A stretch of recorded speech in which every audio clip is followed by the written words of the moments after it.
ஒவ்வொரு நாட்டோட பொருளாதாரமுமே ஒவ்வொரு விஷயத்துல யூனிக்கானது. You cannot apply the same formula where the western countries have developed அப்படிங்கிற மாதிரி you cannot apply the same formula. இந்திய நாட்டுக்கு என்ன தேவை, இந்திய நாட்டோட பொருளாதார ரீதியா என்ன தேவை, நீங்க சொன்ன மாதிரி உதாரணத்துக்கு எடுத்துக்கலாம்.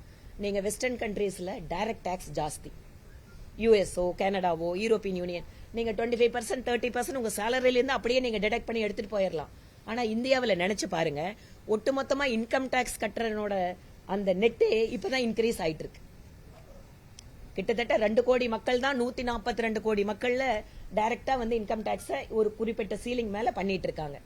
அப்படி இருக்கும்போது நம்மளுக்கு உடனடியா டைரக்ட் டாக்ஸ்ல கை வச்சா என்னம்பீங்க, நாங்க சம்பாதிக்கிறது அப்படியே அரசாங்கம் எடுத்துக்குமா அப்படிம்பீங்க. அது இல்ல.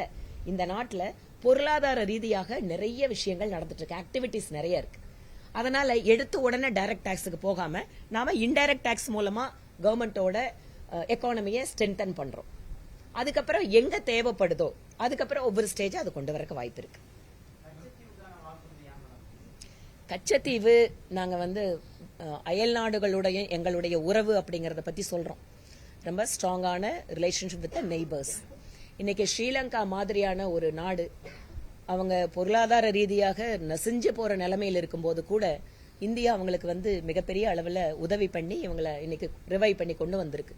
கச்சத்தீவு அப்படிங்கறத பிஜேபி கடந்த 2 வார காலத்துக்கு முன்னாடி அதை ஏன் சொன்னோம், திமுகவினுடைய தலைவர் ஏதோ அவங்களுக்கு ஒட்டுமொத்தமா நாலேஜே இல்லாம கச்சத்தீவை கொடுத்துட்டுக்கோன்னு பொய் பேசிட்டு இருந்தாங்க. இது இவங்களோட பொய், இது அவங்களோட நாடகம் அப்படின்னு சொல்றதுக்காக என்ன நடந்தது அப்படிங்கறத தமிழ்நாட்டு மக்கள் முன்னால வச்சோம்.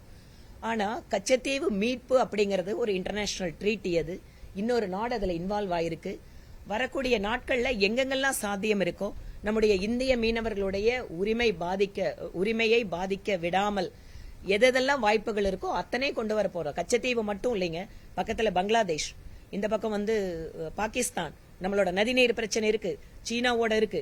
அதனால எல்லா பக்கத்திலையுமே இந்தியா வளருகின்ற பொழுது ஒவ்வொரு அயல் நாடுகளுடன் நம்மளோட உறவை மேம்படுத்துவதன் வாயிலாக இந்திய நாட்டினுடைய இறையாண்மை மற்றும் இந்தியர்களுடைய பாதுகாப்பு மற்ற அம்சங்களை செயல்படுத்துறது அப்படிங்கறத எங்களோட திட்டம்.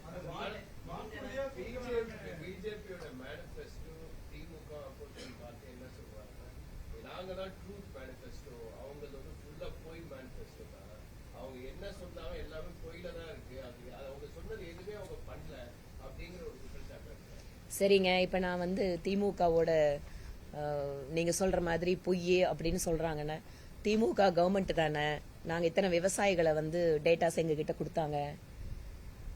40 லட்சம் விவசாயிகள் தமிழ்நாட்டில், இவங்களுக்கெல்லாம் வந்து நிலம் இருக்குதுங்க, இவங்களுக்கெல்லாம் ஆதார் கார்டு இருக்கு, இவங்களுக்கெல்லாம் பேங்க் அக்கௌண்ட் இருக்குன்னு அவங்களுக்கு 6000 ரூபாய் அனுப்புங்கன்னு சொல்லி கொடுத்ததே தமிழ்நாடு கவர்மெண்ட் தானே. இந்த மாதிரி ஒவ்வொன்றும் நான் சொல்ல முடியும். ஸ்மார்ட் சிட்டில வர்ற பணம் யாருங்க எடுத்துட்டு போனாங்க? ஸ்மார்ட் சிட்டில வர்றத அத்தனை சிட்டிஸ்க்கும் வந்து 500 கோடியிலிருந்து எல்லாத்தையுமே கொடுத்தது சென்ட்ரல் கவர்மெண்ட். அந்த பணம் எங்க போச்சு? நேரடியா கொடுத்தது தானே. அப்ப வந்து இதுல எங்க இருக்குது பொய்யே? அதாவது பொய்யே அப்படின்னு சொன்னா திமுக தேர்தல் அறிக்கையை நாங்க ஒவ்வொன்றா எடுத்து சொல்லலாம். ஆனா எங்களோட தலைவர்கள் அதை சொல்லிட்டு இருக்காங்க. எங்களை பார்த்து பொய்ன்னு சொன்னா நீங்க உங்களோட ஒட்டுமொத்த உருவமே பொய் அப்படிங்கறத நாங்க சொல்ல முடியும்.